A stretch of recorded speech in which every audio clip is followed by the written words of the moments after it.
let us help you with your budgeting.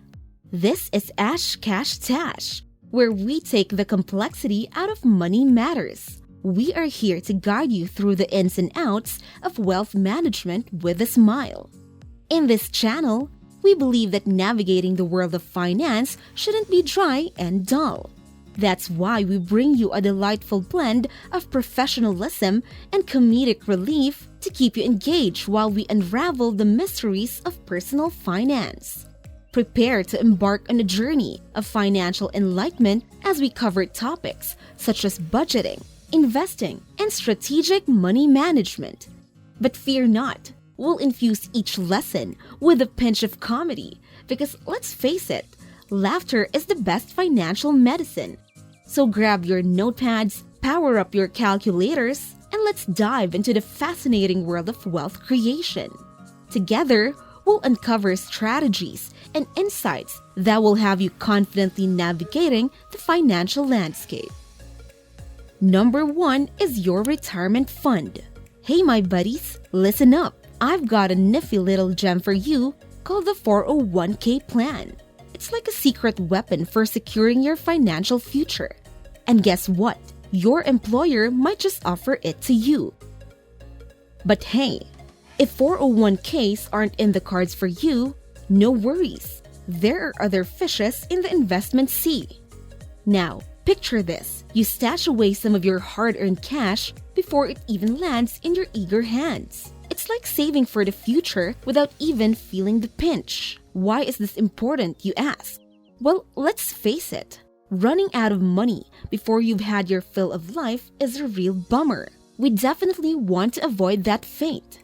So even if retirement seems eons away, starting early is the key.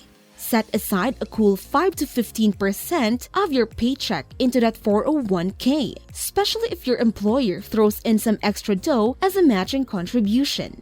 Now, I'm no financial wizard, so remember to make your own choices and assess the risks. But trust me, hopping on the 401k bandwagon has its perks. It's a shame that some youngsters out there overlook the beauty of retirement plans when they start their jobs. Let's not be like them, my friends. So, before that hard-earned moolah even reaches your eager hands, consider setting up a retirement plan for your employer.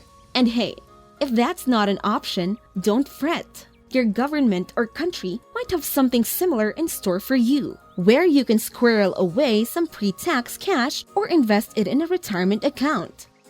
Alright, now that we've tackled the retirement front, it's time for the real fun to begin. Number 2, checking account.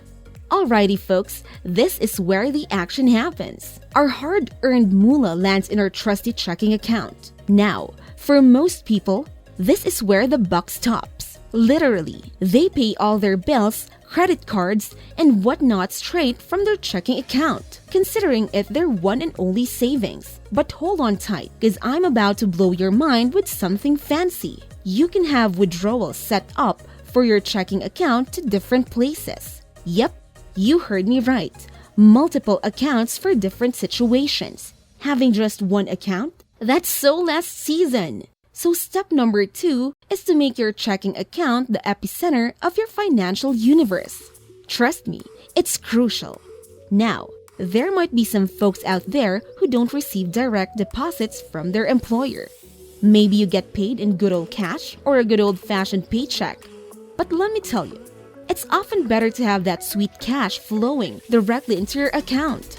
It saves you time, energy, and the hassle of physically going to the bank to cash a check or deposit your cash. Ain't nobody got time for that.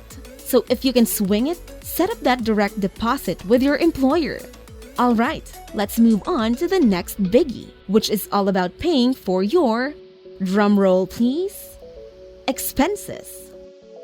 Number 3, necessities. Alright folks, let's get real about necessities. We're talking about the bare bones stuff here, keeping you off the streets and alive. No fancy TVs or Xboxes for Christmas, okay? We're focusing on the basics: food, shelter, transportation, healthcare, and utilities. We're talking about keeping the lights on, water running, and avoiding eviction. Depending on your situation and family size, this shouldn't break the bank. Just cover the essentials like rent and utilities. Got it? Now, it's crucial to understand the difference between the needs and wants. Don't mix them up. Do you really need that extra trip to McDonald's? Or can you find cheaper food options? Remember, healthcare is vital. Don't skimp on it. I repeat, don't skip health insurance or doctor visits to save a few bucks. It could surely haunt you in the long run. So, prioritize your necessities but nothing more. Oh, and don't forget to make those minimum payments on your credit cards and loans to maintain a good credit score. We'll dive deeper into that later. Okay, let's move on to the next important step. Number 4. Emergency Fund. Listen up, folks. Having an emergency fund is a must. Whether you're swimming in cash or drowning in debt, it's all about alleviating that financial stress. We recommend starting with $2,500. But hey, it could be $500 or even $10,000. The trick is to gradually build it up. Take a few bucks from each paycheck, like $10 or $20, and stash it away in an easily accessible emergency fund. Remember, this fund is for real emergencies only. Think toothaches or car breakdowns, not Christmas gifts or fancy dinners. You want it to be liquid and easily reachable, maybe in a separate checking or savings account. Cash works too, but let's not keep $2,500 lying around, shall we? Start with a smaller amount, like $500 or $1,000, and grow it over time. Especially if you have a family, consider aiming for $5,000. Having an emergency fund is vital, even if you're in debt. It helps you avoid piling on more debt for unexpected expenses.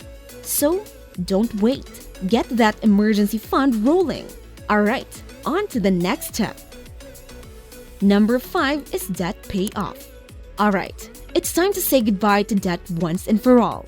There are 2 cool strategies you can choose from: the debt snowball and the debt avalanche. If you're feeling overwhelmed and need a boost, go for the debt snowball.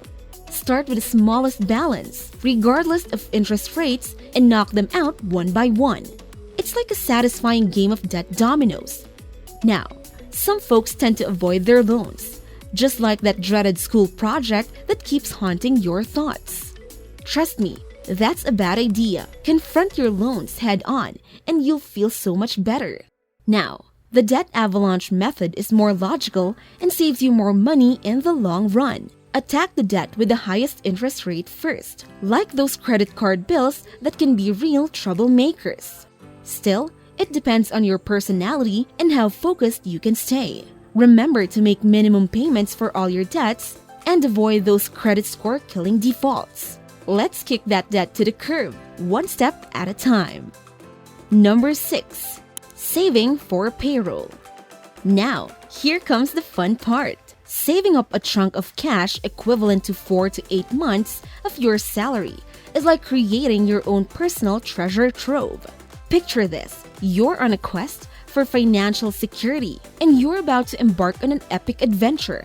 Bill Gates, the mastermind behind Microsoft, knew the importance of having a safety net. He saved up enough cash to cover his employees' salaries for a whole year. Talk about being prepared. So, let's take a lesson from the legend himself. Whether you have a steady job or you're a fearless entrepreneur, having a stash of money in case things go haywire is crucial. Remember the big recession about a decade ago? Jobs were disappearing left and right, and the unemployment rate skyrocketed. That's why having some backup cash is like having a superhero cape when trouble strikes. But hold on, don't just stash your money under the mattress. We're talking about a savings account that keeps up with inflation. Look for a cool online savings account that offers over 2% interest. It's like your money is doing a little happy dance and growing steadily. Now, don't go overboard and lock up all your money in investments. We want something steady and predictable, not like a roller coaster ride. Consider a money market account or even certificates of deposit. Although they do have some limitations, The key here is peace of mind. If you ever lose your job, you'll have a financial cushion that can support you for months before you find a new gig. So, get ready to build your treasure chest and secure your financial future. Adventure awaits. Number 7 is going to be investing. Now we're talking. Let's unleash the power of your money and watch it work its magic. That savings account with its modest 2.5% interest won't make you an overnight millionaire, but it's like having a trusty sidekick by your side. Investing, my friend, is where the real potential for wealth lies. We're talking about real estate, stocks, bonds, and other exciting investment opportunities. Maybe you're even up for some riskier ventures like cryptocurrency, if that's your cup of tea. Just remember, dive into what you know and what excites you. This is where your money starts flexing its muscles and working for you. Now, let's move on to step number 7. The age-old question. Should you pay off debt or start investing first? Well, my friend, it depends. If you've got low-interest debt, like student loans or a long-term mortgage, you can tackle both simultaneously. But if you've got those pesky high-interest debts, like credit cards that are sucking the life out of your wallet with double-digit interest rates, it's time to squash them before diving into the investment world. After all, the market's average return is around 7 to 10% per year, although it can be quite the roller coaster. So, pay off those financial burdens. Get them off your back and then let the investing games begin. Once you've followed all 7 steps, my friend, it's time to enjoy the fruits of your labor. Treat yourself to some well-deserved travel, vacations, and maybe even a fancy new TV. But remember, you've got to pay yourself first and foremost before indulging in all the fun stuff. Here's the thing. A lot of folks out there, even those making a decent $80,000 per year, fall into the poor category. Why? Because they skip these crucial steps. They let all their money flow into their checking account without tracking or budgeting, only to spend it all on entertainment, leisure, and unnecessary luxuries. Ouch! Don't be like these people. Be smart, be savvy, and pay yourself first. Invest that money wisely and you'll find yourself on a much brighter financial path for the rest of your days. Now, if you're struggling to save or even reach step 7, fear not. You can always pick a side gig or hustle to boost your income. Use that extra cash to invest or build up that sweet 6 months worth of payroll for yourself. There's always a way to level up, my friend. And that wraps up another informative yet entertaining session with us. We hope you've enjoyed this video as much as we enjoyed bringing it to you.